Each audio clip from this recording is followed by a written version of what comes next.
Hi guys, அஸ்லாம் வலைக்கும். Cauliflower kurma பண்ணலாமா?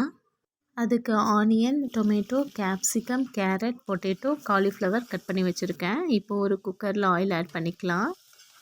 ஆயில் ஹீட் ஆனதும் ஆனியன் ஆட் பண்ணி நல்லா மிக்ஸ் பண்ணி விட்டுக்கலாம். டொமேட்டோ ஆட் பண்ணிக்கலாம். ஆட் பண்ணி நல்லா மிக்ஸ் பண்ணி விட்டுட்டு கேப்சிகம் ஆட் பண்ணிக்கலாம். 1 டேபிள் ஸ்பூன் இஞ்சி பூண்டு பேஸ்ட் ஆட் பண்ணி நல்லா மிக்ஸ் பண்ணி விட்டுட்டு காலிஃப்ளவர் ஆட் பண்ணி நல்லா மிக்ஸ் பண்ணி விட்டுக்கலாம். கேரட், பொட்டேட்டோ ஆட் பண்ணி நல்லா மிக்ஸ் பண்ணி விட்டுக்கலாம். 1/2 teaspoon turmeric powder, 2 teaspoon chilli powder, 1 teaspoon garam masala, தேவையான அளவு சால்ட் ஆட் பண்ணி நல்லா மிக்ஸ் பண்ணி விட்டுக்கலாம். 1 டேபிள் ஸ்பூன் கர்ட் ஆட் பண்ணி மிக்ஸ் பண்ணி விட்டுக்கலாம். Mint and coriander leaf add பண்ணிக்கலாம். தேவையான அளவு வாட்டர் ஆட் பண்ணிக்கலாம். 1 tablespoon grind coconut add பண்ணி மிக்ஸ் பண்ணி விட்டுக்கலாம்.